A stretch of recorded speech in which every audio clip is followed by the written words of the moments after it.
Live every night on the Halos in the Infield Baseball Network. Think about it. We'll get into everything that we're going to get into as we go along, but I got to rant real quick.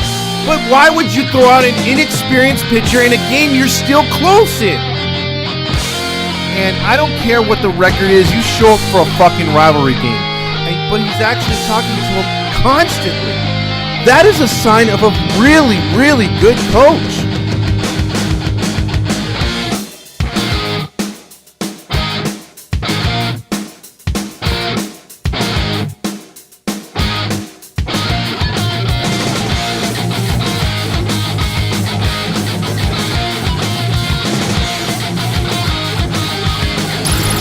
It's the ToddFox postgame podcast with your host, ToddFox. Because the only thing I want to yell is fuck!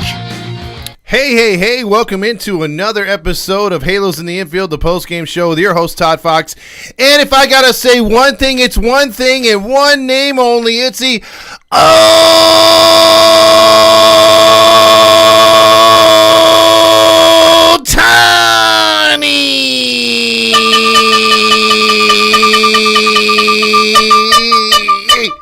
Ohtani.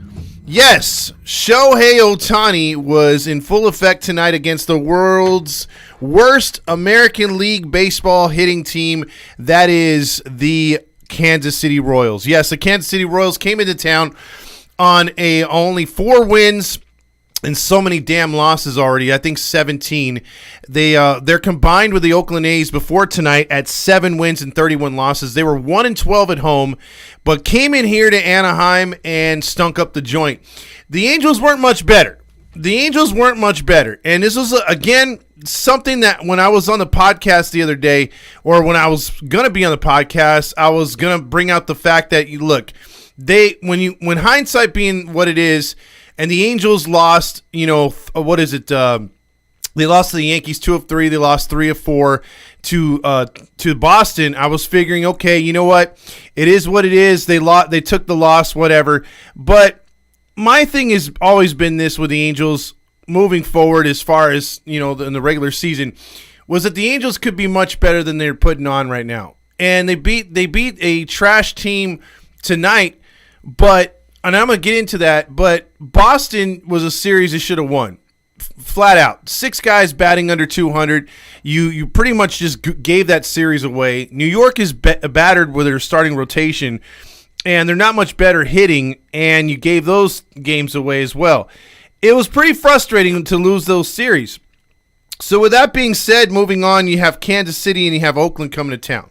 Like I said, combined 7 and 31. If had I been on the podcast, I would have been like, hey, you know what?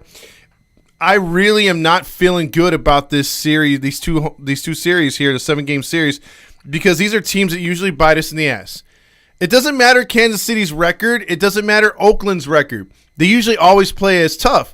And if you look at what Texas did to them, if you look at what all the other teams have played against Kansas City or Oakland and Kansas City have almost given up 10 times double-digit runs each. But when they play the Angels, it's a 1-run game. It's under 3 runs scored. I mean, look at tonight. I mean, the Angels only left like 3 guys on base. When they had guys on base, they were hitting into double plays. Shohei Ohtani hit into one. Brandon Drury hit into one. They had the bases loaded. Someone else hit into a double play. It was bad tonight. And the Royals didn't do much better. And we're going to go over the stats. And, I mean, the guy who obviously, and we'll get into the awards in a second, but if we're going to look at the box for tonight's game, I mean, look at these guys didn't do nothing. You had number 1, number 2, and number 3 hitters for the Royals: Bobby Witt Jr., Melendez, and Pasquanto. If those guys don't scare you, I don't know what will. 9 strikeouts for all 3 of them as far as they combine. They had the hat trick, the triple hat trick. 14 strikeouts total for the Kansas City Royals. The Royals pitching was Clark for 2 innings. He was your opener. And the Royals have come in with a worst ERA as well. And they looked mighty good tonight. Yarbrough, former Ray, pitched 4 innings, 2 runs allowed. Those were the home run. You had Garrett pitched an inning. You had Stoutmount who pitched an inning. But by far, the best player on the field tonight might have been Shohei Ohtani. 7 innings, 2 hits, 11 strikeouts, 2 walks. He lowers his ERA to a minuscule .64. Estevez pitched good, an inning, got a strikeout, 2 earned run. His ERA is at 2. And Quijada continues. He got his 4th save, and he allowed, he got 2 strikeouts, clean inning. He gave up a hit, but his ERA is at 0. So here's the thing. I'm going to give out the awards, and obviously the John Stamos is the award for excellence, as we know with baseball on this show, and we like to give it to the best player and honk our honks when we give out the award. So let's get to the award tonight, because we got the Stamos Award for best player and the Nacho Night for the worst player on the field. So let's get to the Stamos Award.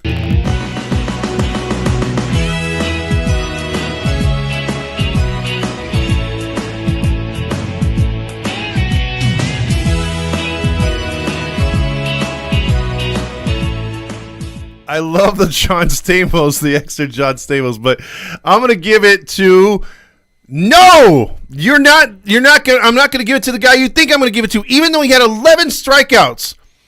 I have been tooting the horn of one Chad Wallach since preseason. I was like, dude, don't put Stassi up here. I know we're paying him, but before his injury, before he had his troubles off the field, I've never been a Stassi guy. And I liked what O'Hoppe brought to the table. Unfortunately, he's on the IL. Now we're stuck with Wallach, and we're stuck with our guy who just talks like this all the time. Oh, my God. We got the most stoned other catcher out there. And the thing is, Wallach just calls a good game. When he caught in Miami, if you notice the pitchers, when he would catch their games, he was up for a couple cups of coffee with Miami. Their pitchers did great. And in the AAA, their pitchers did great. He comes up here last year. Reed Detmers gets his no-hitter. You have a couple shutouts by Ohtani in between. And look what happens tonight. Another shutout. He calls a good game. He keeps the base runners honest. He's a good defensive catcher. Now, he's not going to hit the cover off the ball, although his home run was huge, obviously, tonight. We might be still playing, or the Angels would screw it up in the extra innings. But he's a decent hitter when making contact. And he almost got another hit later on in the game, but there was a nice play by the Kansas City Royals. So I like Chad Wallach, and I'm going to give him the Stamos tonight for catching a good game and hitting the game-winning home run on top of it. And then also, honorary mention, though, besides, obviously, Ohtani. I mean, I would like to give it to both of those. But you think about this, too. Neto, James brought it up in our chat. He's been hit already 5 times.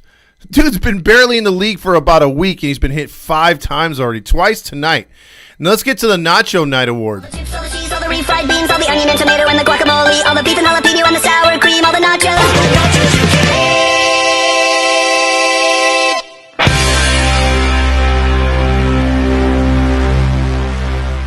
Nacho Night Award, if you've never heard of it before, it's presented by Paul Sereno, by far the world's worst hitting instructor. He was fired last year, or demoted, promoted, whatever you want to call it. But he went up to corporate nachos. He's working in corporate offices of the Angels. But here's the thing. So tonight, I got to give it to Brendan Drury. And this is not the first time he's gotten the award, but, look, he hit the ball good, and they robbed him of a home run early. I get it. But he hit into a double play. He also struck out looking like half the guys have in the past of last year with the bases loaded. Those are opportunities where you got to take advantage. And quite honestly, lately he's been coming up quite a few times with guys on base, and every time it seems like he just can't get the right hit. He can't get a sacrifice. He can't put the ball in play. So I just feel that, he's got to get something going. I know he's traditionally a slow starter to the season, but come on, guy. Come on, man. You're 21 games in, 22 games in now, 11-11. We need all the help we can get right now. And by far, if we would have lost this game, I literally would have given the Nacho Night Award to freaking Phil Nevin. So obviously, if you were at the game or you're watching the game, you knew it was Star Wars night. You knew it was Mike Trout bobblehead night. And Mike Trout's featured. Mike Trout wasn't even he wasn't even there for warm-ups.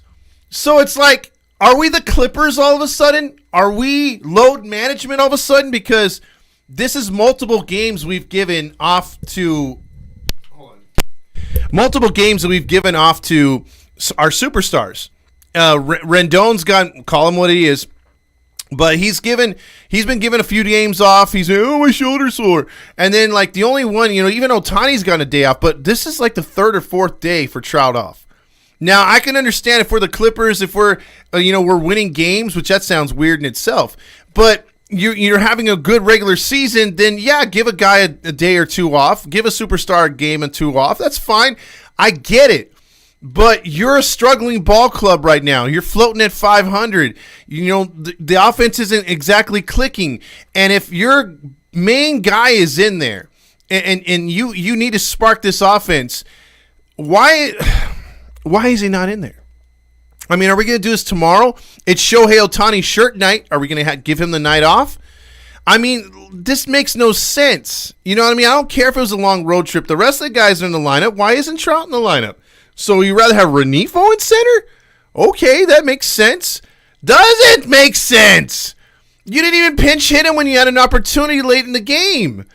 So I don't know, man. I don't really question Phil Nevin too much. I want to see more from this dude. I like his moxie. I like the way he manages for the most part. But there's some times where I'm just questioning him like, man, that doesn't smell right. That doesn't pass the test. And tonight was one of those. I could see if this Angels team was like last year, or if we had like a 10-game, over 500, 5 games, 6 games over 500, I'd be like, yeah, give the guy a night off. But when your hitting is so inconsistent, and we're talking about the Kansas City Royals right now, worst ERA in baseball, and you can muster only 2 runs and 6 hits on them, that doesn't make a lick of sense either. So some of the things, like I said, producing runs over the last couple of days, not being able to get those, move guys over. We're not bunting, not doing the small things. To me, if this team got into fundamentals, we'd be very dangerous. We have the hitting to score a lot of runs, and we just don't do it. So those are the awards for tonight. Let's get into some of the comments. Chad Wallach was acting like an actual Chad today, says Athlete Film. Do you think the catcher duo will be Wallach and O'Hoppe, and Theis, or Stassi and O'Hoppe? Right now, it's going to be Wallach and Theis. So it's going to be, I got to come up with a voice for Wallach, but it's going to be, hey, Wallach, are you going to catch or am I going to catch? Because I can't find my radio for my catching equipment and my helmet. Wait, are we up to bat or am I supposed to still be sitting here? I mean, you got that dude. I mean, anytime you mix Theis with anybody, I would love to have O'Hoppe out there, but he's just too, he's too injured right now. Let's see. Also, Brian says, I didn't watch the whole game, but little bits I caught, and I noticed that we're still leaving a lot of people on base. Chad Wallach and Ohtani kept us ahead, though, today. Exactly. Athlete Film says, I got the bobblehead tonight. Yeah, I was surprised. I got there rather late and still got one. I thought they were only going to give them out to the first 25,000. Oh, my mistake, but didn't have bases loaded in the 8th. Yeah, they did have guys on all over the place, Brian. Athlete Film says, also the pitchers were scared of Nero's leg kick. That's why they hit him. And his leg kick is very, like Jim was talking to me during the game, that's very Japanese style. And, it's cool if you can connect, but he hasn't connected just yet. Also, Todd, this is Abraham. I'm just watching the podcast on YouTube. Cool. And, dude, I swear to God, we got to get more of the people over from Instagram. So I appreciate everyone coming over, but we got to get more people from Instagram over because the numbers could be like double and triple because we had it like that before, but I just hate Instagram, dude. Like, the Instagram is too hard to set up with what we want to do here. Also, Stoutmount went to my high school. That's cool, Alex. The chair says you had the feeling that if the Angels played someone else with 2 runs wouldn't have been enough with runners in scoring position left unhurt. Again, luckily the pitching was lights out tonight. Exactly. I did not know it was possible for a backup catcher to get a hit and go a wild game without a catcher's interference. Congratulations to Wallach for proving Theis has been a complete waste. Yeah, you know what? Wallach, again, is one of these guys that has bounced around the league, and that's fine. He found a home in the Angels organization. Perry likes him. He would have gotten rid of him last year, and then Wallach likes the organization. He wants to stay here because he was technically DFA'd and returned. So I think he can do some things here, and he's going to be pressed into action. And look what happened. I mean, look, you're going to see these pitchers have way better games with Wallach back there. I don't know what it is. I don't know how, just what if his framing rate's better, the way he calls games, because I'm telling you, he's just better out there. The pitchers pitch much better. Their ERAs are much cleaner. They have better games. So when he was up for that 2 to 3 week stretch last year, the pitching was lights out. And I think if he's up here, O'Hoppe's on the DL for probably, or IL for about like a couple weeks at least, it could get him a lot of playing time between him and Theis. And you'll see the difference. Because before Wallach had to get called up, O'Hoppe was averaging 3.3 runs given up as catcher behind the plate. And then Theis was giving him 8.5. So you do the math right there. That's a 5 earned. Theis sucks. I mean, all around he sucks. I mean, I don't like ragging on our own home players, but dude, you got to call lemon a lemon, right? Wallach was great at framing pitches tonight. He sure was. Fabio says, yo, how about adding another award? Call it the Whatever It Takes award and highlight players who showed the most effort. That's not a bad idea. I have to come up with a cutaway and have our boy Randy hook that up for me. Renifo got a hit for once tonight. He sure did. Also, Drury taking Rendon 101 on how to finesse a contract. Yeah, that's terrible, man. Also, Trout really needing a day off, in my opinion. He told media he was pressing at the plate, no days off till May 1st. Dude, James, I totally agree. If you're pressing at the plate, just say, hey, I'm sucking right now. I'm striking out a lot. Get back in the batter's box. Then adjust the way you're swinging. Swing away. Wait for a pitch to actually be below your letters on your uniform. How about that first? Because you could still say, I'm pressing at the plate. And then come back the next day of a day off and still swing at the same stupid shit. Okay, this is where a hitting coach needs to pull him aside and says, hey, I know you're going to be the GOAT one day. And I know you're going to go to the Hall of Fame. But as a paid instructor on this team and coach, how about listen to some of the things I'm seeing wrong with your swing? Let's fix that hole in your swing. Let's fix these bad habits you've been developing. No, let's give him a day off. So what? He could just wear no uniform and just a sweater on and then come back tomorrow and do the same shit? That's bad coaching. So I hope Marcus Thames talked to him, and I hope he's readjusted for tomorrow. Because I've been called like a few things as far as like getting on the power players too much. But they are just as responsible as Brandon Drury, Louis Renifo. They need to set a precedence for the rest of these players. See, I want them to be clutch. They're not. Trout and Ohtani are far from clutch. If they get clutch, you realize how good this team can be? Because there's been several opportunities in these losses where the rest of the guys have been getting on base and ahead of them. And what have we been asking the last few years? If only they had guys getting on base ahead of them, they would do something. Well, here's your opportunity, and you're failing, both of you. Like, Ohtani didn't do much tonight. Yeah, he got a single, but he had some guys on base, double play, strikeout. It's like, come on, man. I mean, you're earning your pitching. I am not ragging on these guys. I love them to death. I want them to get to the postseason. But in order for that to happen, it's just like if you look at the Lakers. The Lakers won those championships due to Kobe and Shaq. Now, basketball and baseball are completely different. I understand. You could win with two people. But those teams, you needed your Rick Foxes, your Robert Ory's, your Derek Fishers, and so on and so on. Because in games when your Kobe and Shaq just weren't, they could score 40 each and lose, you need the other guys to score some points. So just like with this lineup, you need Renfroe to come through sometimes. You need Renifo to set up the big bats. You need all these other hitters to make moves, or Neto, or O'Hoppe when they're in there, or Wallach, or whoever you want to say, or even Ward. Get on base, steal a base, get in scoring position. And then Trout, Ohtani, Rendon, and Walsh, especially when Walsh comes back too, you got to knock in these runs. And that's what's been lacking. So sometimes It's okay to hit captain solos, like this team will hit a solo home run or two, but then we're leaving guys on when we get guys. I mean, we have to have one of the lowest runners in scoring position. I think I looked it up the other night. It was like we're like 21st in the league. That's terrible. I'm surprised we're 500 because again, the other day when we lost in New York and I wasn't able to cover that post game, but we were down 5-0. I mean, Sandoval kept us in the game.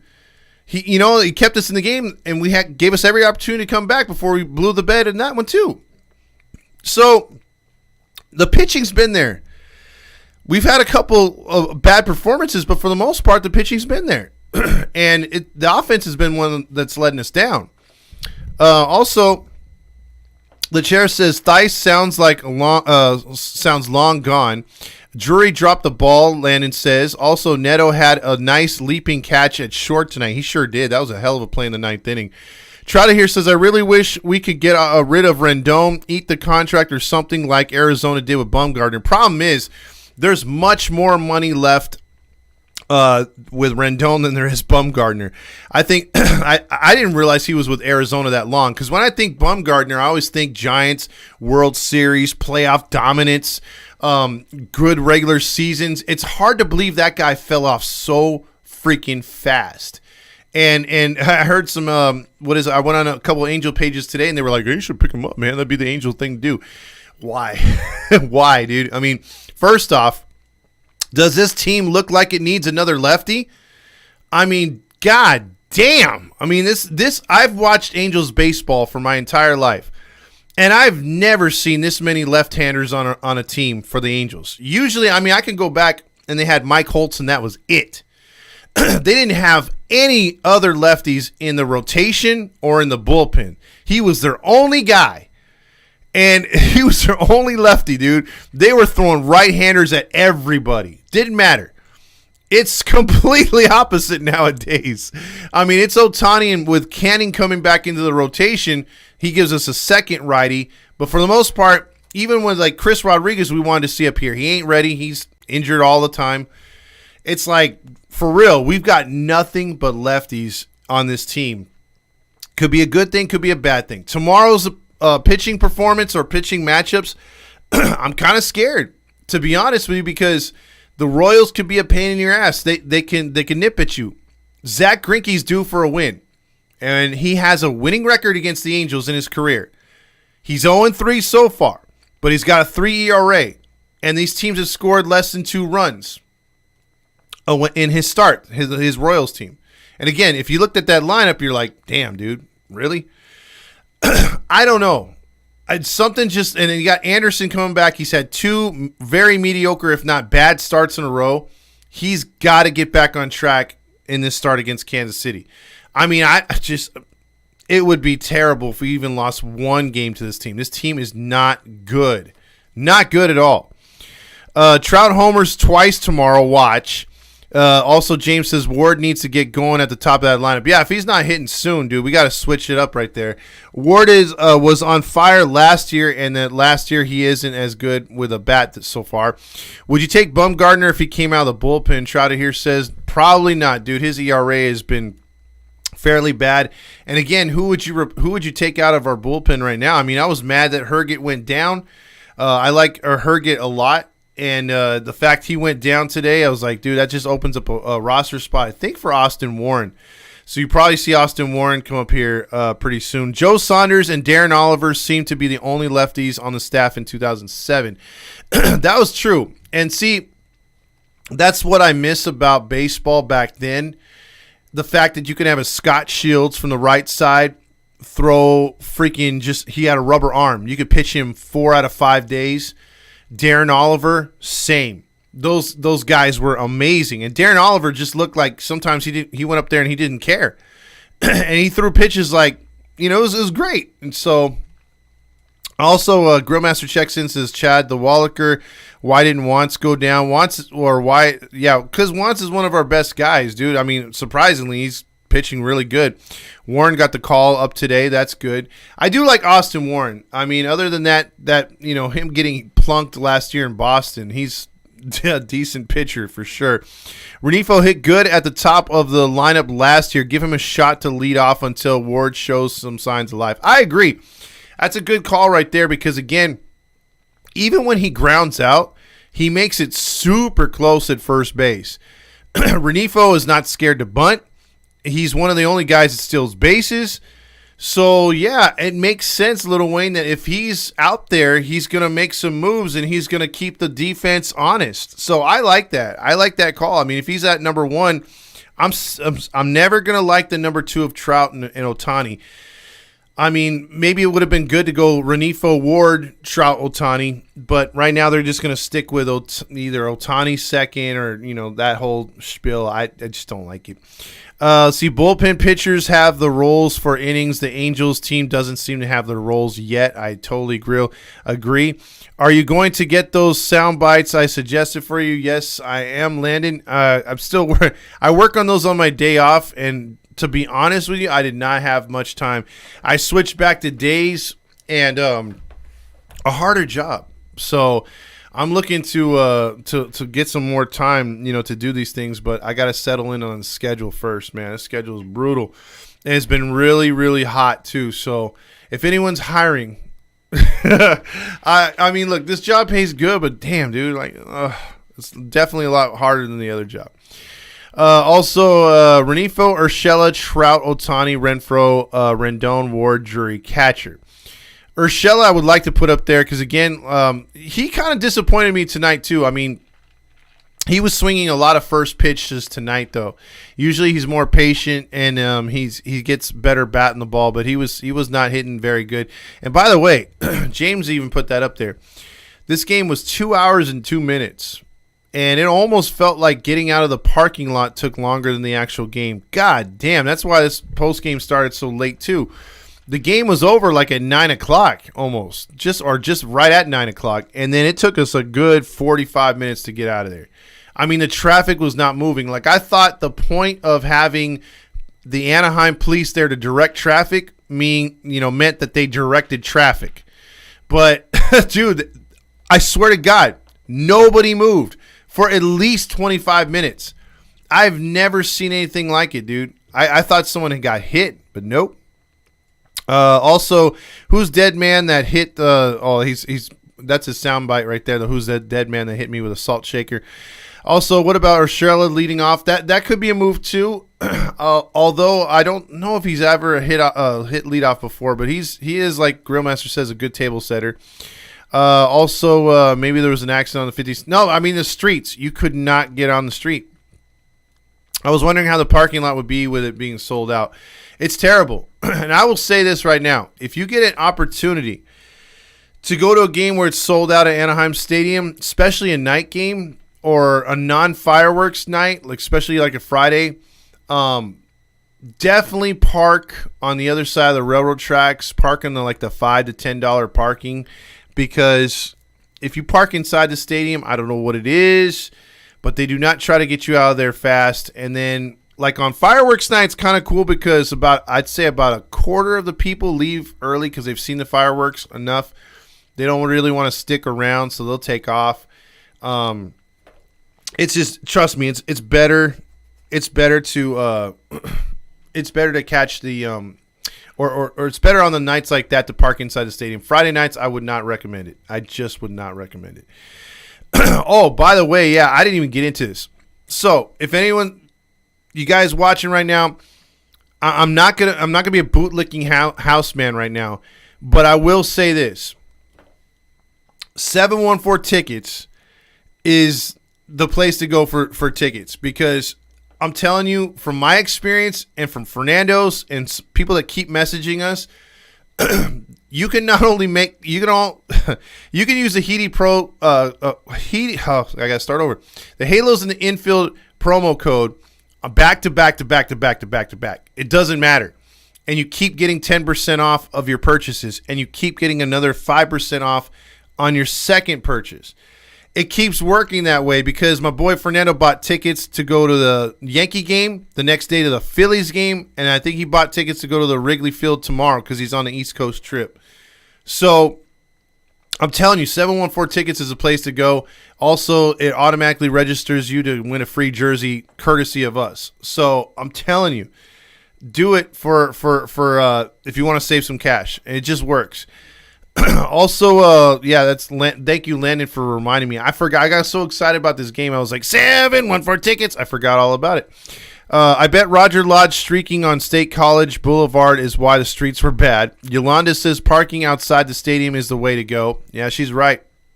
Because, again, if you don't mind walking, and plus, I mean, look, if you have enough beer inside you, it's good to walk it off. That's a good way to walk it off because a couple times I did that too. I was like, yeah, I'm going to walk this off.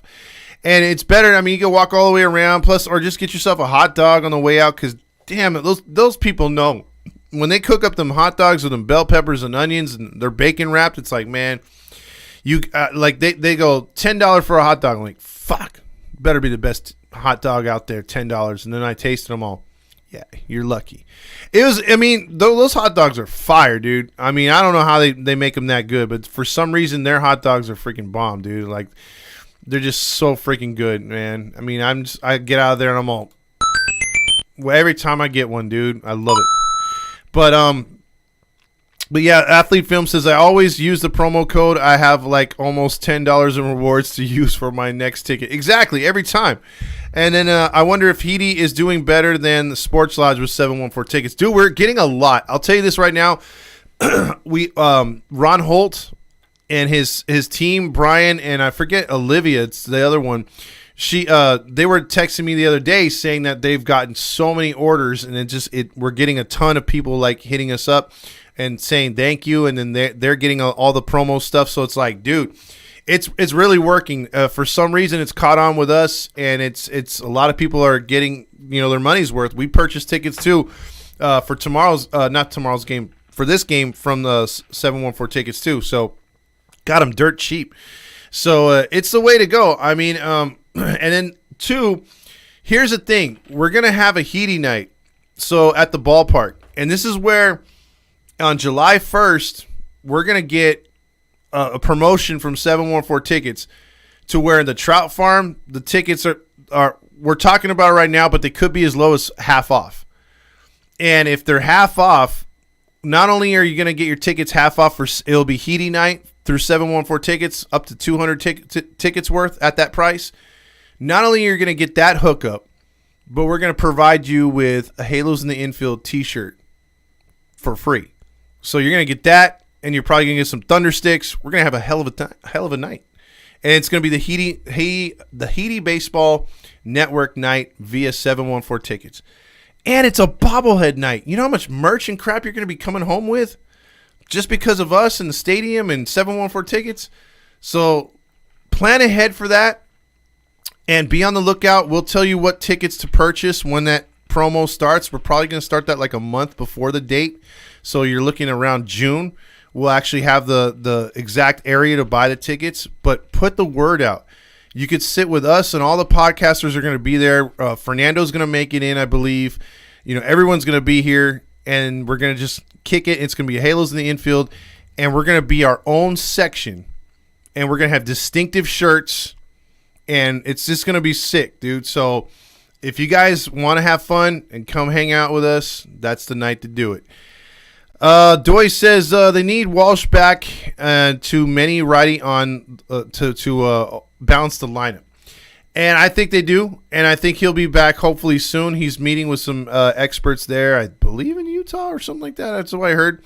So he should be ready to go pretty soon. And, when he comes in, I'm telling you, if he hits anywhere like he did in 2021, that's going to elevate the game of Rendon. That's going to elevate the game of Trout and Ohtani because it'll give another power bat in that lineup a chance to tee off. So, Athlete Film says, I told my brother to always use the promo code, and he's using it a lot now. Cool. See, there you go. We appreciate that, Athlete Film. I really do. I'm going to use 714 Tickets to go to Madonna and Beyonce tours. Hey, it works, dude. They cover concerts and everything else too. Zach Greinke pitches tomorrow. Yeah, we highlight that already. Roger Lodge, James hit the Wallach home run today. Yeah, it's going to be Roger Lodge. Roger Lodge is going to be like, oh my God, did you guys see that home run last night? It was majestic. If there was an army plane that was flying through our atmosphere at that particular time, Chad Wallach's home run would have knocked it out of the sky because he's just that powerful. He's like the brawny man of baseball. He's like your typical mountain man that could wrestle a bear with his bare hands. I'm telling you, he gets as greased up as I wish John Stamos would be. John Stamos is a fine specimen of a man, and that's why perfection comes through John Stamos. What are we talking about, James? James, can you play the home run by Chad Wallach, please? That's going to be the Sports Lodge tomorrow, and then it's going to be like, oh, I want to hear some Ohtani strikeouts. Oh, there's 1. Oh, 2. Oh, 3 Ohtanis. 4 Ohtanis. Clean up in aisle 5, James. James, I need some more napkins, James. And scratch that. Give me some brawny paper towels. They're the quicker picker-upper. Oh, I made a mess, James. Oh, Tani. Oh. Yeah, that's what you get when you watch the Roger Lodge show. Let's see what's going on with what's the word on a hoppy. Little Wayne says, well, right now they're calling it a shoulder strain. And he's definitely on the IL at least for 15 days. We'll have to see what happens there. But Wallach is the man for right now.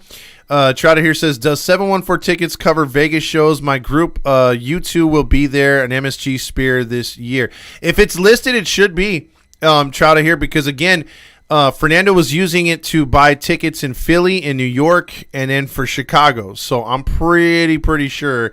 I'm pretty sure it works for that, and you could use the Heedy promo code, so it'll be all good. Randy says this team isn't clutch. It's not. They had plenty of times to do it tonight, and Wallach was the only one that came through with a home run. Other than that, I mean, they pretty much did nothing tonight. It was a nothing game, and it was just the Ohtani show. If Wallach didn't do that 2-run homer, it was the Ohtani show, and he would have left with nothing. And I wish it was different. I want them to get tuned up against this team, but every time it looks like they're going to get something started, and that's it. And I want do at least look when he hit that home run. I just heard this from the crowd. That's how it was, man. 40,000 people going, and we were thinking they were going to pour it on, and it just didn't happen. So, but hey, a win's a win, right? Also, what does Roger want? He wants tonight. It's time for you to check out what I want. I want balls and John Stamos. Exactly. They said 10-day IL for Ohapi. Well, it's tentative 10-day. We have to see if it's actually it's shoulder inflammation. There you go. Good thing our unclutched captain didn't play. We would have lost. Who knows, Randy? I wanted him to play tonight to at least strike some fear in Kansas City. We were talking about it earlier before you got on, Randy, that dude does not deserve a day off. And he said that he's been overthinking things and developing bad habits. It doesn't make any sense. If you got to get back in the box and start hitting, you got to hit your way out of it. I looked at 714 tickets and found out I could buy tickets to Indianapolis Indians in the Indianapolis 500. Exactly. 714 tickets is not just 714. It's not like just Anaheim only. A lot of people think it's that, but it's actually nationwide. Shoot, you could buy some shit probably in Paris. It's just, it is what it is. It's, as long they're a ticket broker, they can get is whatever you can get, and then using our little Heedy promo code, you can pretty much go to any concert you want to, which is really cool. Howard Dean, yeah, you picked that one up right there. Man on third, 1 out, bottom of the lineup. What do you think about squeeze play to bring home a run? Trotta here, bro. That's probably the call you want to make. I would love for that to happen. But dude, I mean, they just don't. They don't want to keep the defense honest. I mean, we don't even run home when we hit a ground ball that could score a runner from third. We'll just be like, nah, hold them up. Randy says no days off. You want August Trout in May? Think about that. This isn't 2013 Trout. He's older now. You and I should know better than that. No, I get it, Randy. But here's the thing: what other baseball team does that? I'll wait. I don't see anyone else doing that. This is a shitty trend that has helped ruin basketball, the NBA. And so if other stars see Trout, not so much Ohtani, but Trout and a few others like Rendon start taking days off for no apparent reason at all, just because they need a day off supposedly, you're going to see more and more stars take days off, and it's just going to kill the game in a way. You pay to see these guys go out there. No matter how we critique Trout, even visitors who hate, even Dodger fans hate Trout because he's on Anaheim. They wanted him when he was a free agent. You mean to tell me they wouldn't go to a Dodger-Angel game and then be like, damn, dude, Trout's not in the lineup? They'd be pissed. You want to see the best of the best out there all the time, and he's the best of the best. He may not be as clutch because he hasn't shown it yet, but he's got to, dude, you got to go out there. You got to hit your way out of it. Again, you're going to go up there and say, oh, I'm overthinking things. I need a day off. What's that going to do? Hit the batting cages. Work harder. Watch film. Tweak your stance. It's fundamental stuff. I just think these players get in their head too much. Their ego gets too big, and they're not willing to drop down a bunt. They're not willing to swing the other way. They're not willing to do a lot of things. So keep that uppercut swing, and you're going to continue to be Han Solo. You're not going to be getting those home run swings because they're not going to give you pitches to hit with guys on base. He's got to simplify his swing and just put the barrel on the bat, and good things will happen. Right now, he's not doing that. And so is Ohtani. Same damn thing. First at bat tonight. Swings at some shit at his shoes. That ain't going to get you nowhere. Ohtani's cold zone is exactly where he's swinging. He's just got to do what he did in the 9th inning. Keep putting a barrel on the bat. Look what happened. Or 8th inning. Singles. You could do... I mean, it's elementary, man. If we could see it, they got to be able to see it at some point. I'm just saying... I know it's supposedly to rest these dudes up, but I don't remember Tony Gwynn taking days off. I don't remember Barry Bonds taking days off. I don't remember a lot of these players taking days off that are superstars, megastars, Hall of Famers. I don't remember all that shit. But I see it now because we have a weak-ass sport or coaches or psychologists that are coming into the game and ruining it. You get paid millions of dollars. I'll be honest with you. If I worked... or if I made the kind of money that these guys made, I'd be expected to be at work all the freaking time and making money up the wazoo for the owner. I wouldn't be given days off like this. Hell, at the job I was at before, I mean, dude, it's like you're just a number. But you're an athlete. And I think sometimes they forget you have a responsibility to perform. You got to get out there and perform. And if you're healthy... why the hell are you on the bench? If you're that good, get your ass on the field. But comes down to organizations that just pamper the hell out of their players. San Antonio Spurs, LA Clippers, now about 70% of the NBA, which has killed the game. I mean, come on. You mean to tell me that the one time the Angels make their run over to Wrigley Field, and it's a Friday or Saturday, and I can afford to go, and I'm a lifelong Cubs fan, never seen Trout live. Trout's just not there that day, or Ohtani has a day off. The fuck is that? If you're on the IL, okay, I get it. But if Rendon's on the lineup, who cares? We're used to that. But you want to see the best of the best, dude. And that's why the NBA is sucking so much. That's why the NBA is in the trash. I mean, that's one of the many reasons. I was telling James and the other guys that earlier. I don't want baseball to get to that. I don't want the players. The players already get pampered way too much. They have guaranteed contracts. Play the damn game. Perform and do what you're paid to do. If you're injured, okay, there's no way around that. If you're not injured, that's on the manager and the organization to get your ass on the field. If you're the best, the best at what you do, and you're the best chance for that set team to win, why aren't you on the field? I've never understood that, especially now. Again, it's Trout night. It's sold out. They're giving away a fucking bobblehead of your likeness. Day off.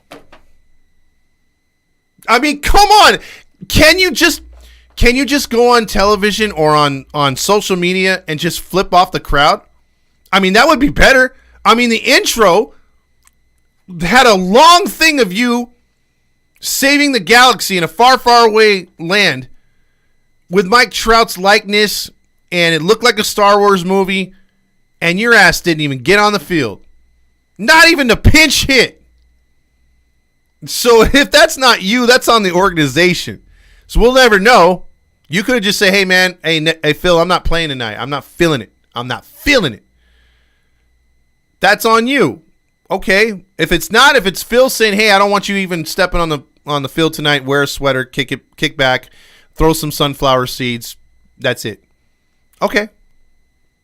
But I just don't respect players that do that, man. I don't care how old you are. You're supposed to be still in your freaking prime, dude. And you're getting millions upon millions. And you don't show half the crowd's wearing your jersey and half's wearing Ohtani's jersey. Ohtani came out there and balled out tonight. You don't think we could have used your bat tonight? You might have gotten a hit or an RBI single. You might have hit a Han Solo, and it could have put the game away earlier. But we'll never know because you never stepped on the field. And this is coming from a guy who's missed multiple games the last 3 years. So you're finally healthy, and you want to start missing games. I don't give a shit if you don't feel your bat's in the right place. Then fix it on the field.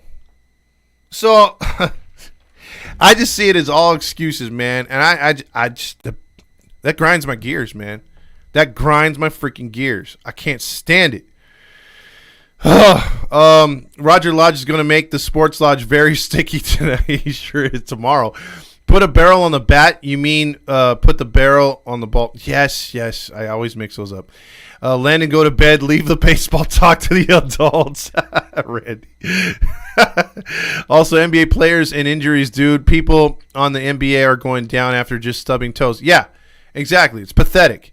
Trotter here says, would you rather have Rendon in the lineup hitting into double plays and killing the rally, or on the IL or bench? Right now, I'd like to see him down in the order because you got him hitting, what, cleanup or fifth right now? No home runs and 9 RBIs? He's just hitting sacrifices. I mean, I don't know if he's lost his power too, dude. He's not driving the ball at all. Hockey players are built different. Listen to me. Morgan Barron of the Winnipeg Jets got hit in the face with a skate. He got 75 stitches to his face, and he still played the entire game. The reason why hockey is the way it is because those guys it's a respect for the game, number one. And number two, you'll be called out as Poonanny. I mean, seriously. Like, they don't want to be – I mean, you guys sometimes will fracture ankles or kneecaps, and they stay on the ice. It's just a different breed of guys. It's not a baseball player, and I get it. It's apples to apples. You can't also compare football players to baseball. It's different. And I understand it. You tear a rotator cuff, you need Tommy John. Obviously, you can't step on the field. You rupture an Achilles in basketball, baseball, any sport, you're done. I get it. But there's things that, I mean, so many guys have played through. So many things. No matter if it's a cold streak, hot streak, whatever, injuries, they played through it. It's just that this generation, for some reason, is so soft. So soft, man. It just gets my goat, dude. That is why hockey is the real sport. Those guys get beaten up every night, but show up the next night. Yeah, I mean, they get teeth knocked out. And some of these guys, obviously you can't put the teeth back in. I mean, unless you go to the dentist right away. They just scoop it up and give it to one of the coaches. Some of these guys will go their entire career just effing up their face and their teeth. They lose most of their teeth, if not all. And they just get the dentures or the veneers later. It is what it is. They got the money to fix it, but why fix it now when you're getting punched in the face, taking a hockey puck off the face? So, yeah, hockey is just so different. So different. Kings won in overtime tonight, lead the series 2-1. Hockey players earn their money. Davis or Garcia, I was going to say Davis. Davis, like you said, is scary and is tough to beat. So, Athlete Film says, can we give O'Hoppe a shout-out for knowing he was hurt with his shoulder but knows how important these games matter and still played? Exactly.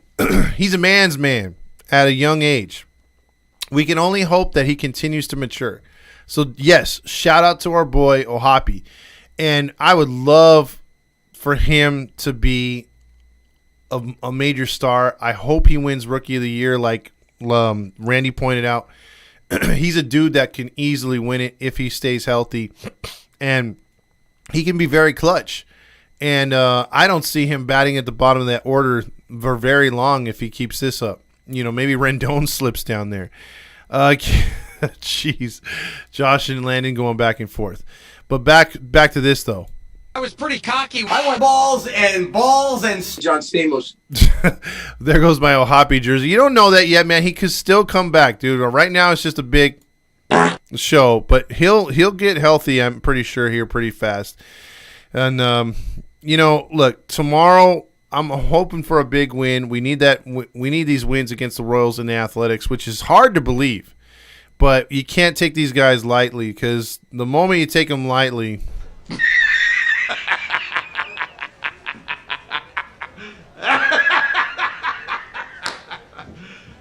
You serious? yeah, and then we're in trouble. And then, look, and it was funny today. I don't know, I missed a lot of the stuff that was going on today with baseball, and I heard the Dodgers almost got, perfect game against. That was freaking hilarious because, I saw the highlights on that. The Cubs blew it, of course, but 13-0. It's always good when the Dodgers lose. Always good. Also, Trotter here says, out of all the players to go down like that, Ohapi should have been Rendon. I think everyone would sacrifice Rendon at this point. The Sports Lodge is very sticky show after every game. Grillmaster says, when I saw the pics of Ohapi crying and walking off the field, I was genuinely sad. I had loved his contributions this season, and he's one of the top RBI contributors on the club. He is very good. Very good.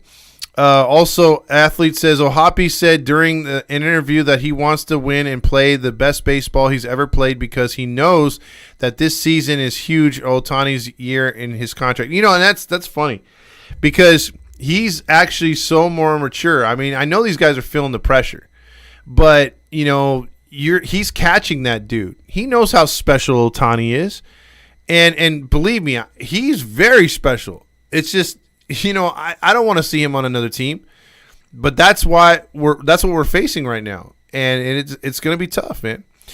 Also, let's see. Athlete Film says also he wants to be a huge part of that playoff run, and if we can get to the playoffs, that'd be amazing.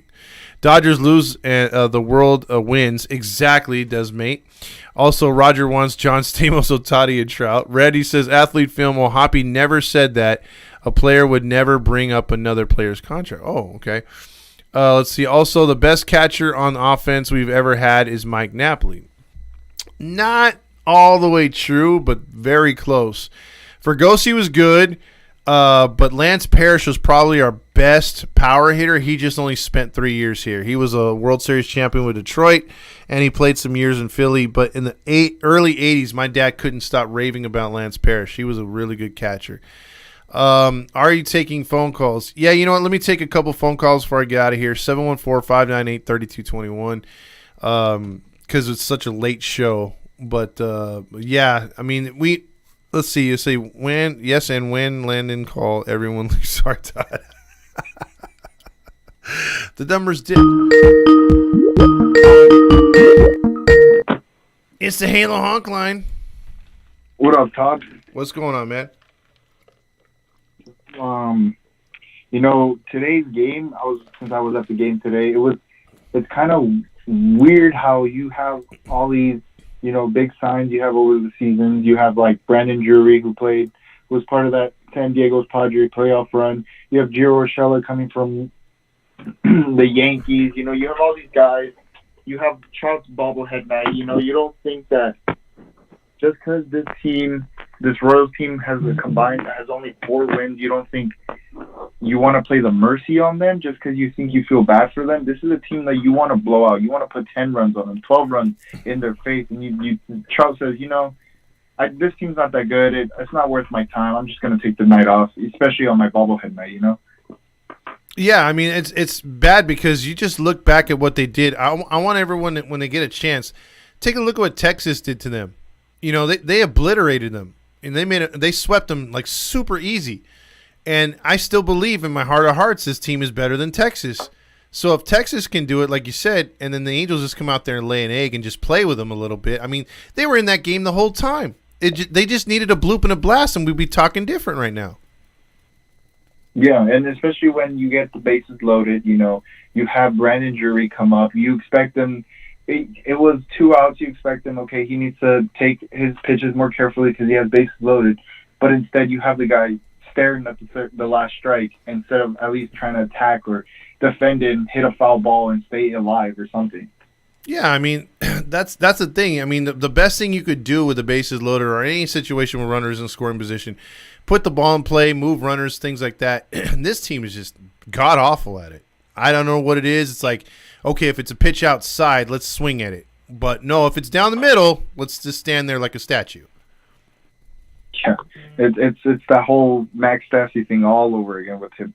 Yeah, I mean, and it's also crazy to think like teams like Pittsburgh right now, all these teams that were really bad last year are starting off so hot because they're playing fundamental baseball. They're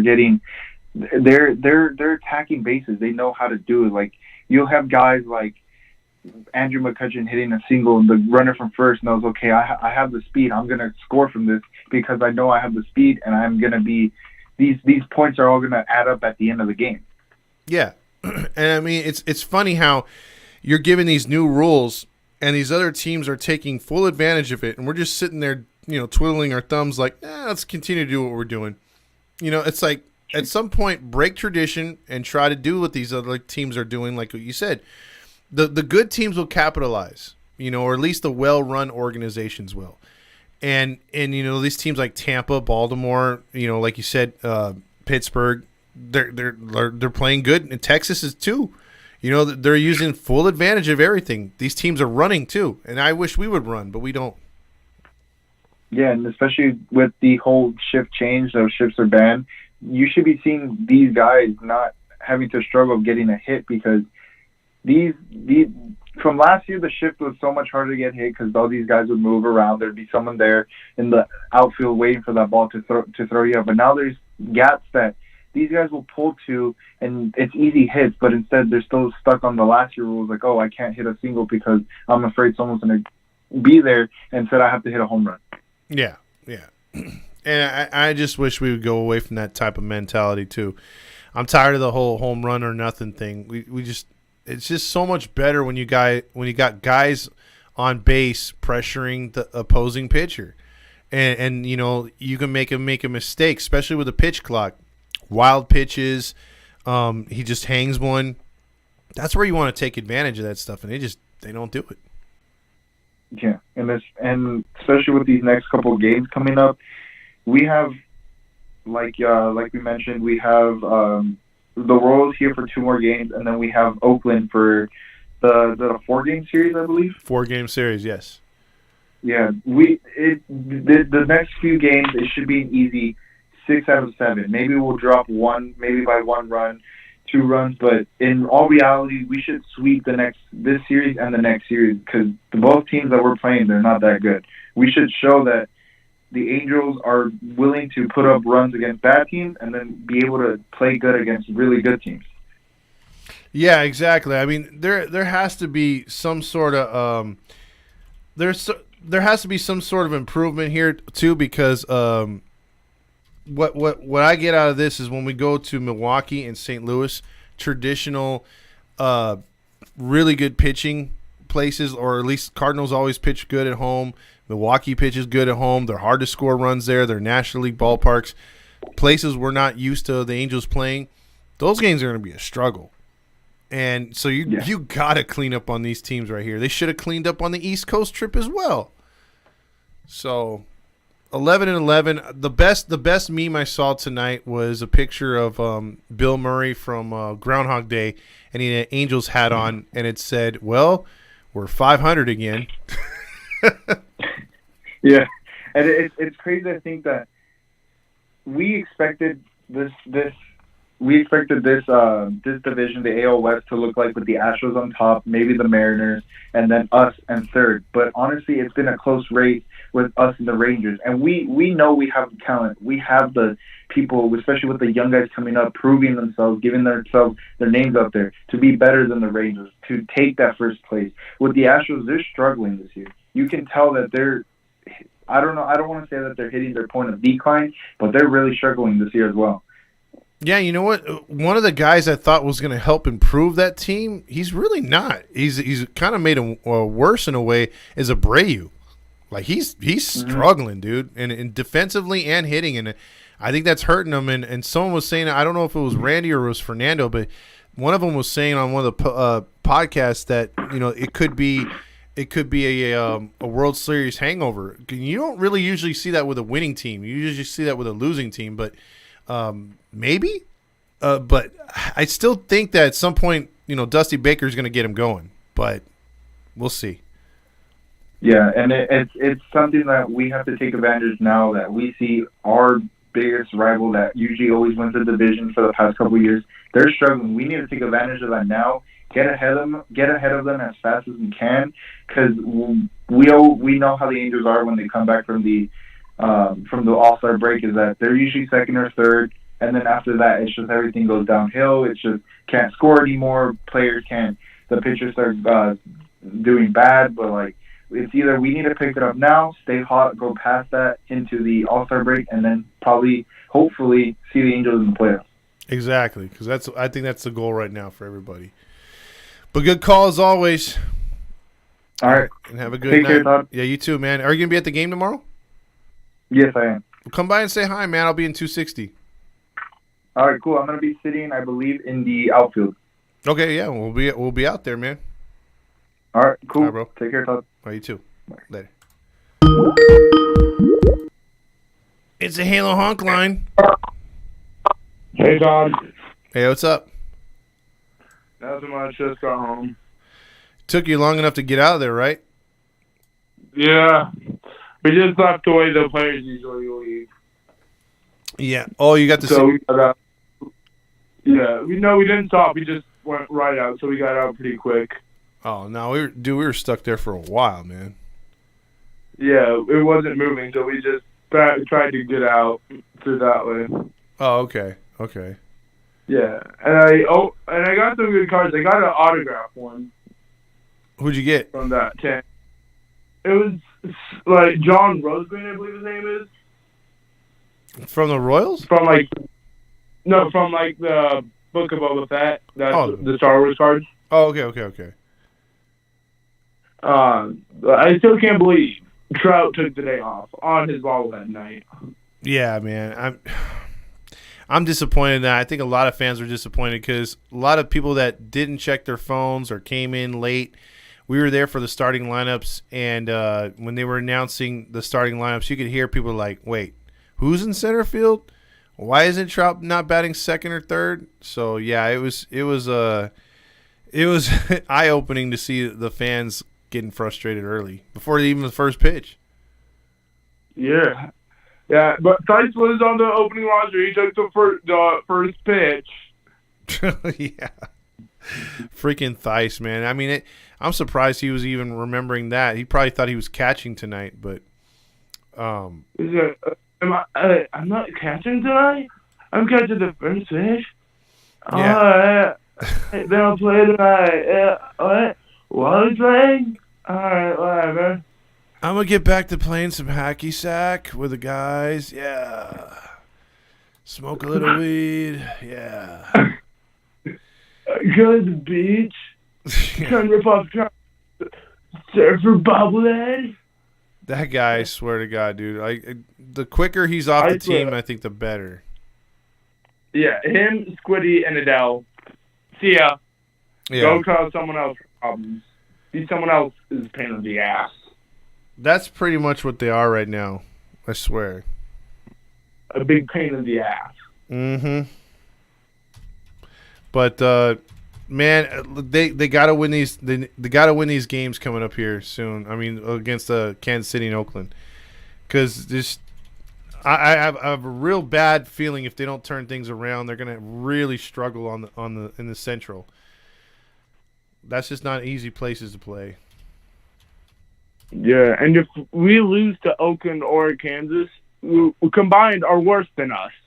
Yeah. Yeah. And we might as well just forfeit the season, I feel like. Well, they're terrible, man. These teams, I didn't think Kansas City was going to be this bad, but they really can't score right now. They can't do anything right. So yeah, like I really thought on that final pitch from Quijada, it was going to launch and we were going to go to extra innings and shit the bed. Well, that's what we've been doing in extra innings. Well, yeah, that's why I'm glad he got the save because, man, I'm telling you, extra innings and the Angels just don't mix, dude. They just don't. Yeah, like I can't believe that. Like I agree totally with the Ghost Runner. Like hockey, you go to the shootout. You have one overtime, then the shootout. Yeah, I mean, give them some time to score a chance to score naturally. Like 2 or 3 innings to try and score naturally, then Ghost Runner. I feel like. It should be like that, but I think they're so heavy onto that right now. I doubt they're going to lose it, so we'll see what happens. But yeah. All right, Landon. Go ahead. And for the jersey. What happened? Thanks again for hooking me up with the jersey. Yeah, you got it, my man. All right. All right, brother. Have a good night. What? Hopefully stay. Exactly. All right, bro. All right, see ya. All right, see ya. That's Landon right there. Let's see here. Let's see. Greinke is not going to be easy, and also he's good versus Anderson. Needs to be better on his next start. Yeah, dude, he needs a good start to the next 2. And by the way, Andrew Velasquez, because you just reminded me, Andrew Velasquez right now, he's brought his average up from. He's got the 176. It's the Halo Honk line. First time, long time. Uh-oh. Oh, boy. Blue, you're my boy! What's going on, man? Yeah, that was crazy. I got back from work and I saw Trout wasn't in the lineup. I'm thinking, man, he's missing his own bobblehead night. Usually, he does well on those nights. But like I mentioned, he was saying in the presser, I think yesterday before the Yankee game, he was like, "Hey, I'm struggling right now," and all I could think of was like, "Hey, maybe Trout needs a day to just watch the game and watch others, just watch it." And when you think about it, you haven't had an off day since whenever, and you won't until May 1st. That's a lot on your shoulders. Not only you're playing the outfield too, center field, the most important position. You have a lot of responsibility on the team. But this is his 3rd game off, though, man. Yeah. Well, maybe they're doing it now to preserve him for later. That's all I can think of. And that's really all I can think of. I'm always trying to come up with things and all that, but I cannot understand how Neto's getting hit all these times. When you think about it, it's the 5th time he's been hit. He was hit twice by Yarborough, and they're both curveballs. It's not, fastballs, and it's not meant to be. And I know Neto was pissed, both times, and Yarborough was yelling at him, saying it was an effing curveball. And Neto just smiled at him. I think that was kind of an embarrassing moment for Neto. But hey, it happens. But man, I don't think Neto's standing too much that close to the plate. Well, that's what I was going to ask you. I was going to ask you, do you think he's crowding? He's not crowding. It's not like Rizzo. And it's not even like that. It's not even that close. Like a step. It's not even like that. It's a step before. It's just all these pitchers right now. They can't locate. And Yarborough, it seems like he's struggling. Hopefully we see him tomorrow. But Greinke, I was going to mention for tomorrow in the pregame show, probably around 5, I'm going to say, or somewhere around there. It's always a treat to see Greinke. His antics on the mound or something. He throws those, lollipop curveballs for like 60 miles per hour strikes. It was encouraging to see Ohtani today throw those curveballs inside to get left-handed batters to miss. That was crazy because he rarely uses his curveball. And as I mentioned in the pregame, which I know a lot of people missed, he doesn't use his curveball, and then his slider or sweeper, they call it nowadays, a sweeper. I don't like that. But that was getting him in trouble with the walks. He had, 10 walks coming in. So maybe he's going to use his curveball more. And then with his fastball, he got up to 100 tonight, and he saves that, he really does that. But when you saw him throw fastballs, he was losing his sweepers, kind of. He was getting out of sync, but he got it back with the curveball, and you realize he went 101 pitches. I can't remember the last time he went that long in a game, so that was cool to see. I think you could do this against Kansas City, but it won't work against other teams. Yeah, when it gets to the runners in scoring position, that really sucks too, because we could have had 5 runs tonight, I felt like, Todd. Yeah, we left some runs out there tonight, definitely. And good talk about Ohtani, because Ohtani has been, when he throws his best, he's unhittable. His ERA is proving it, and he's even put a lot more guys on than he did last year. He's still got an unhittable ERA. So he's earning his pitching right now. I think he's just leaving a lot out there hitting-wise.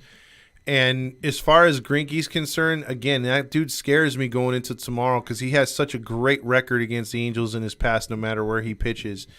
And he's like an I don't care guy. He's comfortable there in Kansas City despite the team being what it is. He signed up for another year. He's definitely a dude that I would see getting moved at the trade deadline. He's going to have a losing record, but his ERA will be sick. So And one thing I was going to ask you in your pregame, because I missed it. I was one of the ones that missed it because I was on my way to the stadium, but I was trying to get there. But I was going to ask you, what were the Royals planning that spot starter tonight? Because I didn't know. Yeah, they were actually. Yeah. Okay. Yeah, they were, because I heard before the game, Patrick O'Neill was on the call. Wayne Randazzo was doing Apple TV Plus tonight.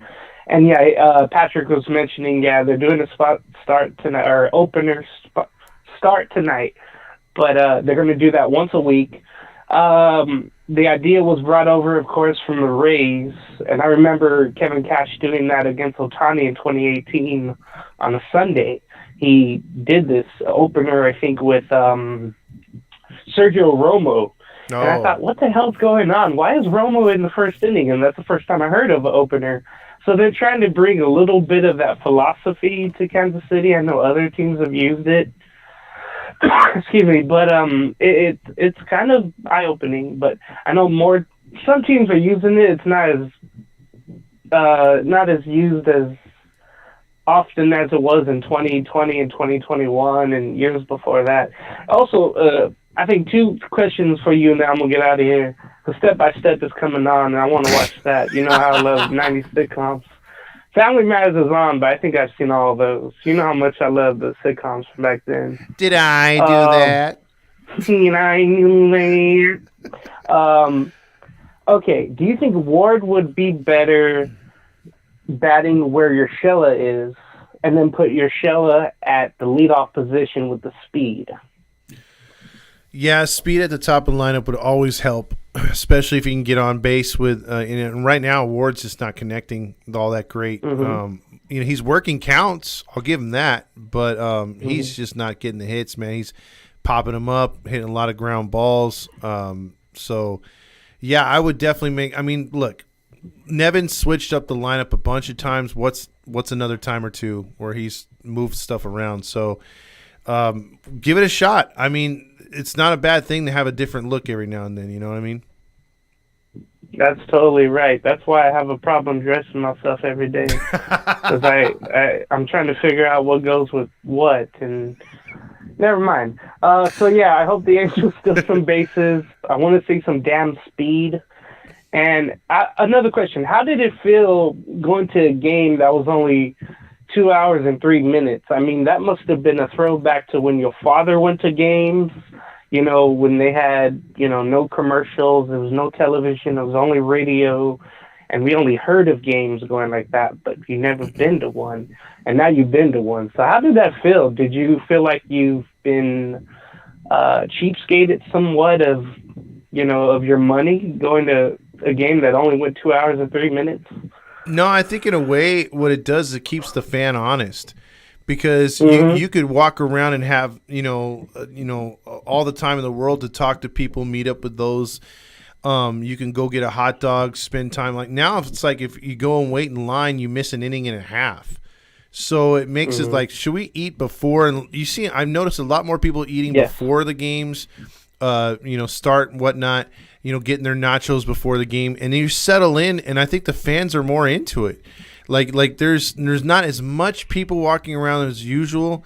There's still like quite a few, but I would say that with the pitch clock, you can't just be talking to your girl or talking to your friends and looking away. It's snap, snap, snap. It's like the next thing, the next thing, the next thing. And again, I was not for it at first, but now I kind of like it. And the ratings are showing people like it. Yeah, I like it too. I felt that difference right away being at the games with you. And by the way, you went to all the 3 games that have been sold out so far. Remember, you went Friday, Saturday, and then you went to today. I don't know if tomorrow will be sold out. We'll see. But the Ohtani shirt's always a big draw. And I don't know about those rumors with Ohtani saying, he wants to be traded if the team ain't doing well. And then it came out where he doesn't want to be. But that was all because they were playing a New York team and all that crap that goes with it. And I just hate when the media does that. Yeah. But yeah, I'm really enjoying that pitch clock. I'm enjoying all that. And you could tell today I don't think there was any violations. So I think players are more into it. It makes for a more pure game. It did, but I did notice Ohtani got to 1 second twice. That was pretty close. Oh, yeah. It's a problem, if you're not in your motion, but as long as you get it off, man, it feels good. That sounded weird. Yeah. All right. So, pregame show will probably be about 4:35 whenever I get home. I also got some women's football to call at around 6, so I'll be watching the Angel game on mute and doing the football game. So, I got to save my voice for then, I guess. Catch everyone on the pregame, hopefully, and I don't know if I'll be able to call tomorrow, but I'll check everyone soon. Later, y'all. All right. Have a good night, my man. That is Big Game James right there. With a phone call, he always brings the funny. Also, the best situational hitter on the Angels had to be Rod Carew. Would be nice if he paid the team a visit, but he's on Artie's shit list. And he's also said that he's wanted to, but the Twins have honored his memory, but he's not, and he was ready for Artie to leave. He was flat out saying, I'll be back to celebrate with the Angels or to be back in the good graces of the Angels with a new owner. But, it's not going to happen now, so unfortunate. So with that being said, and James's call right there, I think we're gonna wrap it up. It's already 11:40 or something. I gotta get some sleep. I appreciate everyone's comments and calls, and we'll be back here tomorrow, a little late after the game tomorrow, because I'll be at the game tomorrow, so it probably just depends on what time I get out of the stadium. But if it's a quick one like this, I'll be. Oh, there's another phone call right before I go. Halo Honk Line. Hey, Todd, it's Grill. What's up, Grill? Not normally the time I'd be calling because I'd normally be going to bed, but I had a bit of a different week this week. I'm still in Fullerton as we speak right now, and I'm not home. Oh, okay. I wanted to talk. Yeah, I'm kind of just cruising right now through some of the empty major streets of Fullerton. But I think I asked you about the lineup a couple days ago. Would you want Rengifo at 1, or would you want or 2, or maybe Urshela 1-2?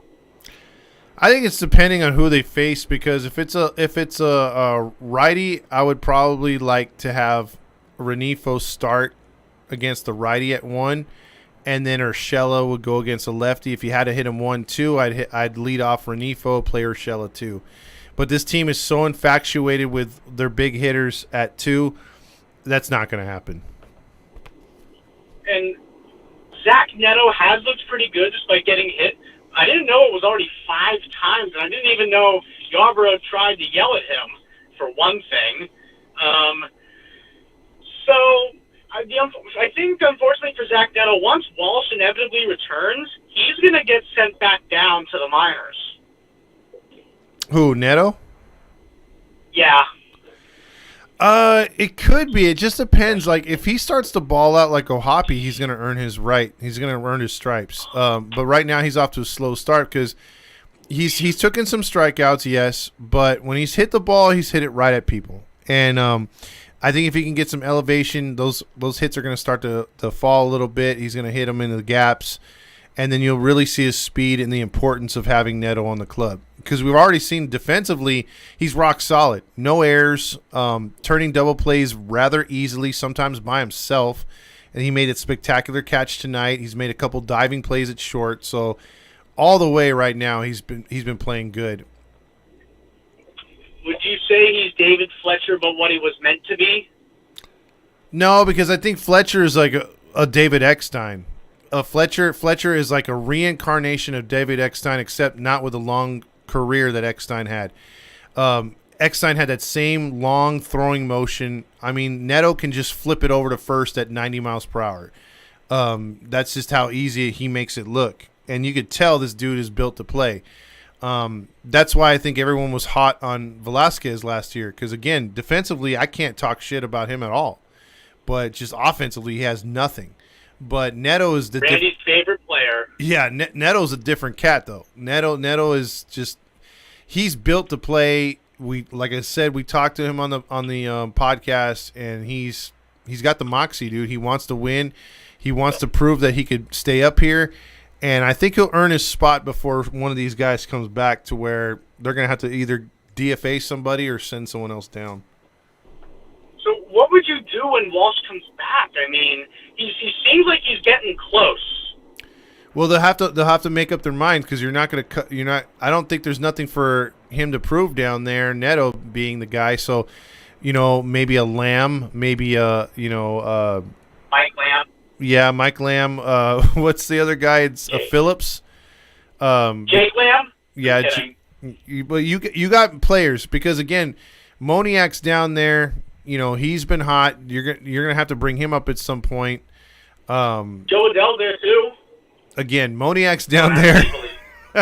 Moniak's down there. I don't think they're gonna mess with Adele anymore. I literally think he's gonna stew down there, rack up stats, and then he's going to wind up getting traded. Yeah. Do we say hello to an Adele trade rumor? Oh, God. Sorry, that was terrible. I had to get one in there before tomorrow. We are 15 minutes from tomorrow. It was a good win. Hey, Chad Wallach, Cal State Fullerton alum, baby. I love it. Yes, that was a big home run tonight. Big home run. Chad the Wallacher.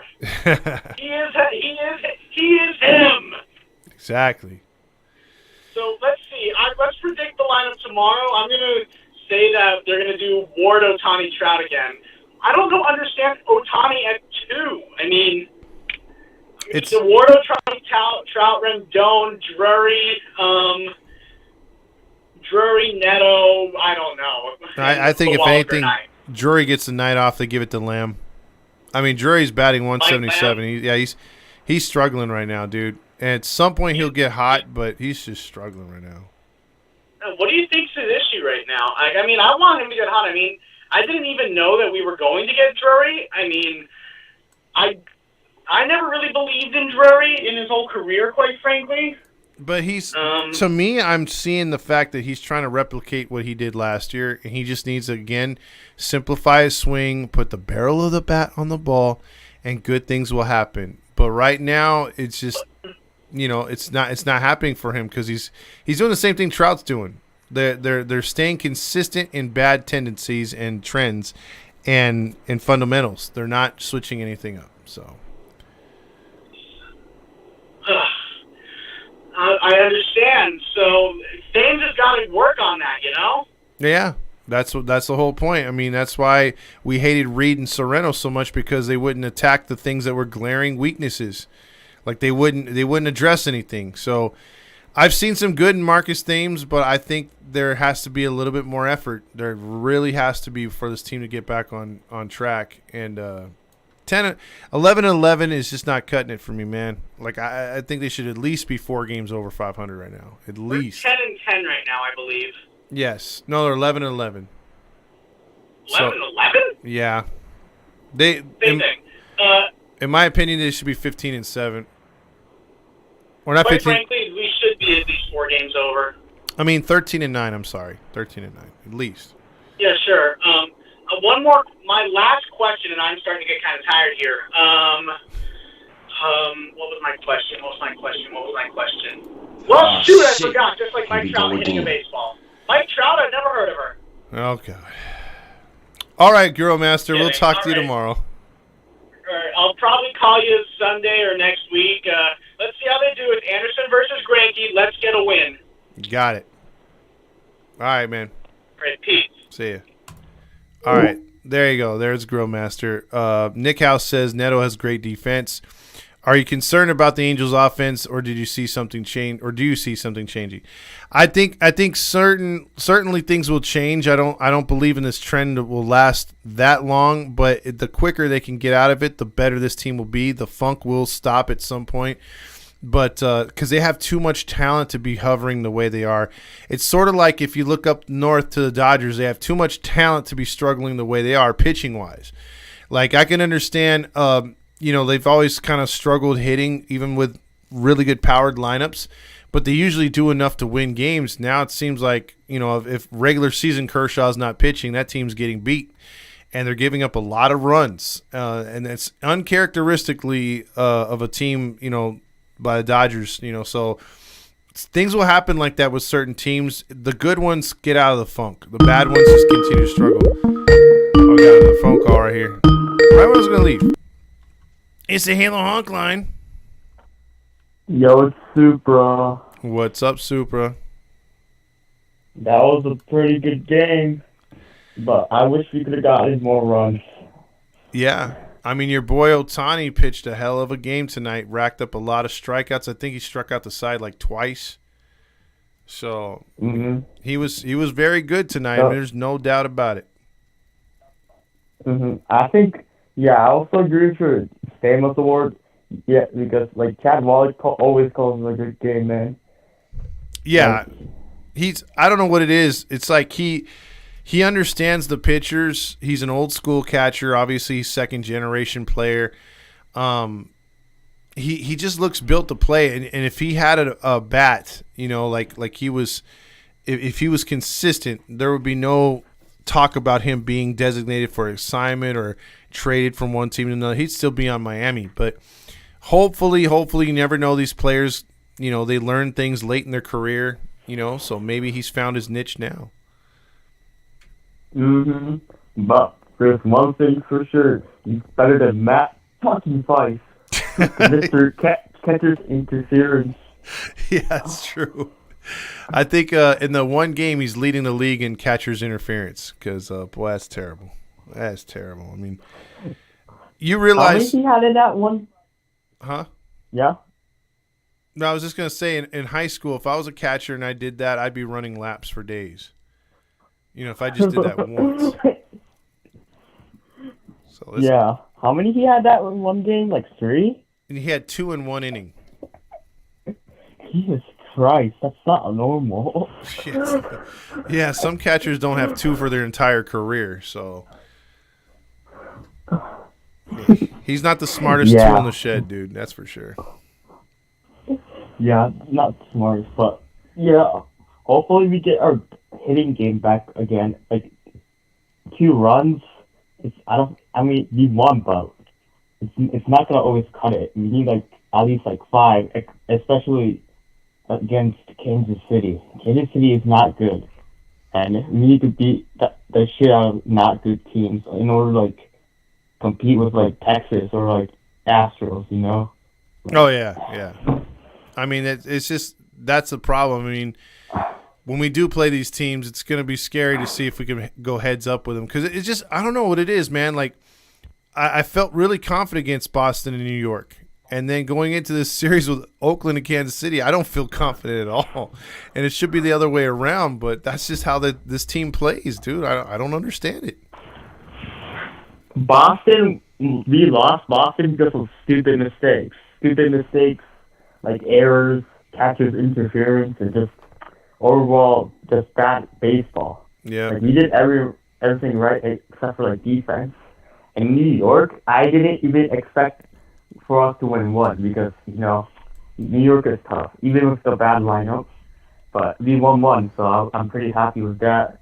But we need to beat the shit out of A's and the Kansas City Royals, man. It's an opportunity to go for, like, 3 or 4 games above 500. We kind of need that, especially against Brewers and the Cardinals. Yeah, and the next month is going to be, you know, some difficult games. We got Texas coming in. So this team's got to get tuned up here really quick. So that's why I was feeling like Trout should be playing, dude. I mean, if you're going to tune up against a team, this is a team you want to do it against. But what do I know? But I hope Trout, but at the same time, Trout, I don't want Trout like fucking ripping his hamstring and have to be missing out for like 10 months again. I don't want that either. So no, I get it. Yeah, I guess it's a precaution. Yeah. Yeah. But I think, in my opinion, we have like a 40 to 60% chance of making it a playoff. Like, we just have a bad start, like, bad luck. Like, you know, we always have bad luck at the start of the season. I'm glad it's not like at the middle of the season, like 14 losses in a row, but I think we just have a bad start. But we'll get it. We'll be good. Yeah. In the middle of the season. Well, that's the key. Texas, huh? I think the Texas will cool down by around like end of May, early June. Astros will heat up around then as well. A's will be long gone by then. I don't know about Seattle; they look shaky. The Angels hopefully will be just above 500. That's what I pray for. If we're just above 500, Ohtani won't be traded, and that's good because I don't want Ohtani to be traded, frankly. I just want to see Ohtani and Trout win the World Series together, and if Ohtani's traded, that dream is over. So, yeah. That'd be enormous ratings if they were both in the World Series together. I don't want to see them against each other. So that's the hope for the Angels fans. But again, May and June is the freaking hardest time of the year. So for the Angels, so. All right, everybody, I got to roll, but I appreciate Supra for the call and call in a little earlier tomorrow if you can. Okay. You got it, brother. All right, have a good night, my man. Yep, you too. All right. So with that being said, everybody catch us on the flip side tomorrow. Angels and Royals game 2. If you're there at the stadium, say hi. Come by or message us on Instagram. We'll be there. Everybody have a good night.